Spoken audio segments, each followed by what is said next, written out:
Hello and welcome back to my page. You're very welcome here. First round of the championship and I was driving. So I had to get the car ready, get the Yaris cleaned out because I was taking two passengers with me. In the beautiful Toyota Yaris. All three of us inside there, snug as a bug, like a rug in a jug. I don't know what that's saying. Anyway, before we knew it, we arrived at our destination and promptly found a bar where we had a pint and watched the first half of the Clare and Waterford game. And then, like a bad Reservoir Dogs episode, we strolled on down into the main town, and there's Hayes' hotel. The colour was beautiful, and then I decided to put a little bit of black and white to kind of demonstrate history, the history of people making their way to the first round of the championship. Thurles is special, and it was a sea of red. The two boys getting a bit of refreshments, and we hopped into the field behind the pitch early to get in, and it was just beautiful watching kids playing. And then we saw the lads watching the match, the second half of the match, and we stopped off to watch a bit of that. And then we said, look, this is a Kerry man getting confused. He doesn't really know anything about hurling. And under the tunnel and around to the back of the stand before we realised we had gone the fucking wrong way around. So back we turned again through the maddening crowd. But more beauty in front of us. Lads queuing up to get into the terrace, and finally we found it. And in we went through the turnstile like hundreds of thousands of Irish men and women have done down through the decades to come and watch the first round of the championship here in what they say is the home of hurling. Thurles, Cúnte Tipperary. Tipperadorn, Cúnte Tipperadorn. Got a little bit of a glimpse of the warm-up. When I'm recording inter-county matches, it's obviously very difficult for me to get around pitches, so this was probably my only sojourn. These two boys couldn't wear their Cork jerseys on the day. I'm sure they wanted to. I don't know who won the toss, but we all stood up to sing Around the Vian.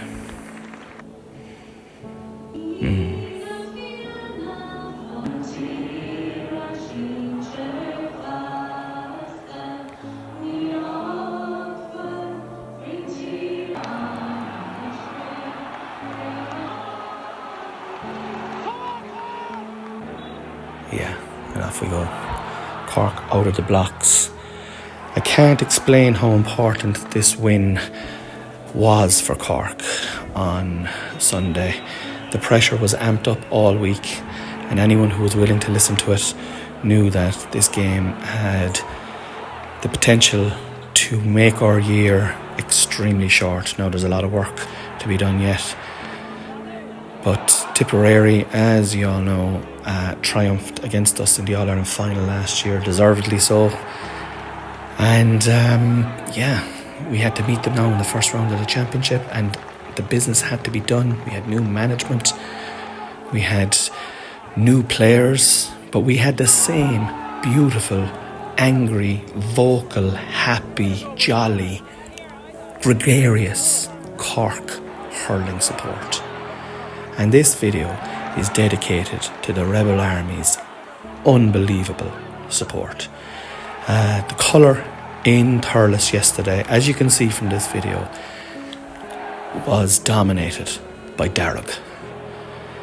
And, you know, we could be playing in the Shetland Islands and thousands of us would turn up to go and see the Cork hurlers. And they were beautiful yesterday. Just some unbelievable scores. All of the forwards getting on the score sheet, and the debutants were thrilling. And the pain from last year, although I don't think it will ever go away fully, has been numbed by yesterday's performance from the Cork hurlers. Yeah, it was gorgeous. Here is my conversations with Cornelius, moment of the match. One of the debutants here, just breaking the line, coming right through and slapping it over the bar. Even the Kerry man was praying that he would be reborn in Cork. That's how good that score was. Now, there's the new fullback making a block, and score after score after score. This is another one of the debutants. Just beautiful, first time over the bar, and the rebel yell was loud. That's me, Shawnee the Slitter from Centra. Listen to my podcast, Conversations with Cornelius. Tipperary made a sub at half-time. They brought on their iconic free taker, and the fans didn't give one shit. They were just there to support the boys in red.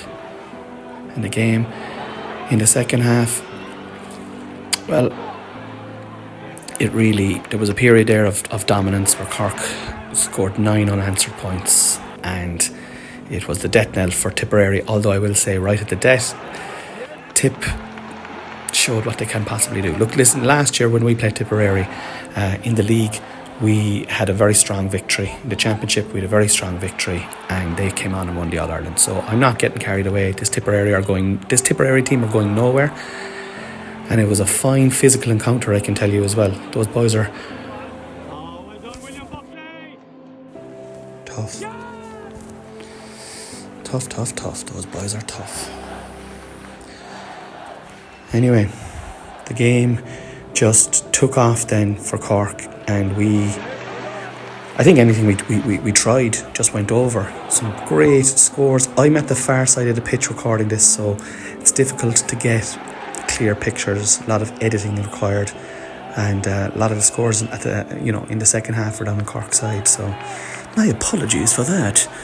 I did my best, but yeah, I still got a lot of them, and yeah, it was the fans that were giving me life. Look at that.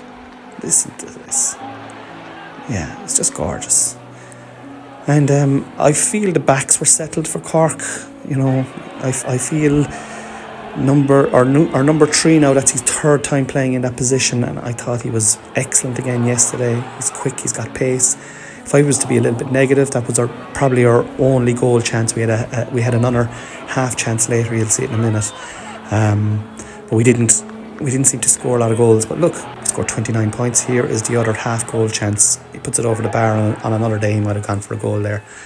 And I think that little ruthless edge is something that I'd be working on. Let's try and get a few goals, because Tipperary didn't give up, and here's their goal, the only goal.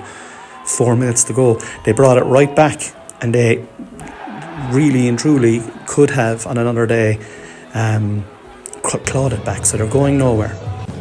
Today it was about the Cork Hurling fans though, and the joy they gave me, and I'm so proud to be a Cork Hurling fan myself. And yeah, there's such a relief around the place now. It really was a great day out, and we go again now next week.